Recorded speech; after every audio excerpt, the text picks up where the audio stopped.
Hello everyone, welcome back to Mom and the Tiny Scots. അപ്പോൾ കുറച്ച് ദിവസമായില്ലേ നമ്മൾ തമ്മിൽ കണ്ടിട്ട് ഒരു 2-2.5 ആഴ്ചത്തോളമായിട്ട് ഞാൻ വീഡിയോസൊന്നും പോസ്റ്റ് ചെയ്തിട്ടുണ്ടായിരുന്നില്ല.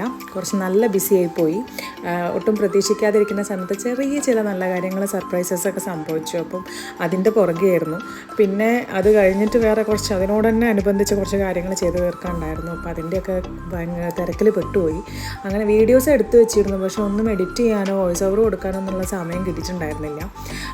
ഇത് വീരുകുട്ടൻ്റെ ആനുവൽ ഡേൻ്റെ വീഡിയോ ആണ് കേട്ടോ. ഈ വീഡിയോ ഞാൻ എടുത്തു വെച്ചിട്ട് എനിക്കിത് എഡിറ്റ് ചെയ്യാൻ പറ്റാതെ ഞാൻ ഒത്തിരി ദിവസമായിരിക്കുന്നു. അപ്പം ഞങ്ങൾ രാവിലെ വീരുകുട്ടനെ സ്കൂളിൽ ഡ്രോപ്പ് ചെയ്തു. നമ്മൾ ഉച്ചയാകുമ്പോഴത്തേക്കും 1:30 പ്രോഗ്രാം. അപ്പോഴേക്കും ഫുഡൊക്കെ കഴിച്ചിട്ട് ഞങ്ങൾ പോവുകയാണ്. വെന്യൂ ഉണ്ടായിരുന്നത് ഇവിടെ തൊട്ടടുത്തുള്ള MVJ കോളേജ് ഓഫ് എഞ്ചിനീയറിങ്ങിൻ്റെ ഓഡിറ്റോറിയത്തിൽ വെച്ചിട്ടായിരുന്നു അവരുടെ ആനുവൽ ഡേ സെലിബ്രേഷൻ. വീരുകുട്ടൻ പ്രോഗ്രാമിന് ഉണ്ടെന്ന് അറിയാമെന്നല്ലാതെ എന്ത് പ്രോഗ്രാമാണ്, ഏതാണ്, എന്ത് ഡാൻസ് ആണെന്ന് പോലും ഞങ്ങൾക്കറിയില്ല. അവൻ്റെ അടുത്ത് ചോദിച്ചാൽ അവൻ കാണിച്ച് തരാറില്ല കേട്ടോ. എല്ലാ തവണയും ഞങ്ങൾ അവിടെ പോയിരുന്നിട്ട് വണ്ടറടിച്ചിരിക്കാറാണ് അവൻ്റെ പെർഫോമൻസ് കണ്ടിട്ട്. അവൻ പറയാറില്ല, നമുക്ക് ഇവിടുന്ന് കാണിച്ച് തരാറും ഉണ്ടായിരുന്നില്ല.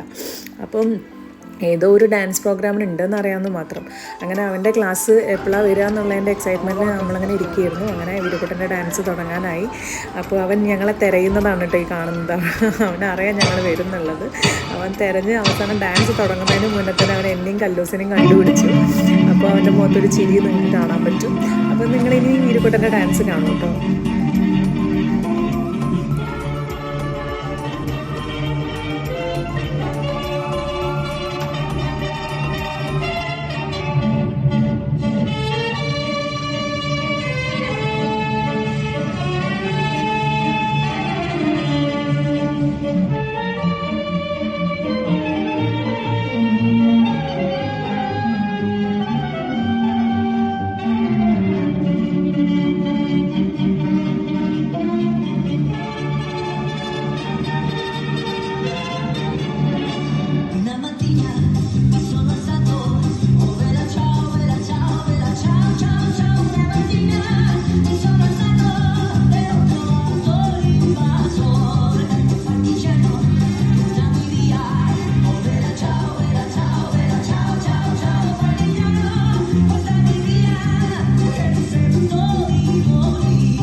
എങ്ങനെ ഉണ്ടായിരുന്നു ഡാൻസ്? അടിപൊളിയല്ലേ? വീരുകുട്ടൻ എപ്പോഴും ഇങ്ങനെയാണ് കേട്ടോ. അവൻ കളിക്കാൻ പോകുന്നത് എന്താണെന്നോ ഒന്നും നമ്മളടുത്ത് പറയില്ല. നമ്മൾ അവിടെ ചെന്നിട്ടാണ് എല്ലാം അറിയാറ്. അങ്ങനെ അത് കഴിഞ്ഞപ്പോൾ പ്രൈസ് ഡിസ്ട്രിബ്യൂഷനൊക്കെ കഴിഞ്ഞപ്പോൾ പാരൻസിനടുത്ത് കുട്ടികളെ പിക്ക് ചെയ്യാൻ പറഞ്ഞ് അനൗൺസ്മെൻറ്റ് വന്നിട്ടുണ്ടായിരുന്നു. അങ്ങനെ ഞങ്ങൾ വീരുകുട്ടനെ അവിടെ പോയി പിക്ക് ചെയ്തു. ബാക്കിയുള്ള പ്രോഗ്രാമൊന്നും കാണാൻ നമ്മളിരുന്നില്ല. കുറച്ച് തിരക്കുണ്ടായിരുന്നു. നമുക്ക് വേറെ പർച്ചേസിങ്ങും കാര്യങ്ങളൊക്കെ ഉണ്ടായിരുന്നു. അപ്പോൾ ഞങ്ങൾ വേഗം വീരുവിനെ പിക്ക് ചെയ്ത് ഞങ്ങളങ്ങനെ നേരെ പോവാമെന്ന് കരുതി. ഓഡിറ്റോറിയത്തിൻ്റെ പുറത്തോട്ട് ഇറങ്ങിയപ്പോഴാണ് ആ ഓഡിറ്റോറിയത്തിൻ്റെ കംപ്ലീറ്റ് വ്യൂ ഞാൻ കണ്ടത് കേട്ടോ. അടിപൊളിയല്ലേ കാണാൻ? വലിയൊരു പെയിൻറ്റിംഗ് ഒക്കെ കൊടുത്തിട്ട് നല്ല ഭംഗിയുണ്ടായിരുന്നു കേട്ടോ അത് കാണാൻ വേണ്ടിയിട്ട്. അപ്പോൾ ഇന്നത്തെ വീഡിയോ ഇത്രയേ ഉള്ളൂ. ഇനി പുതിയൊരു വീഡിയോ ആയിട്ട് കാണുന്നവരെ ടാറ്റാ ബൈ ബൈ.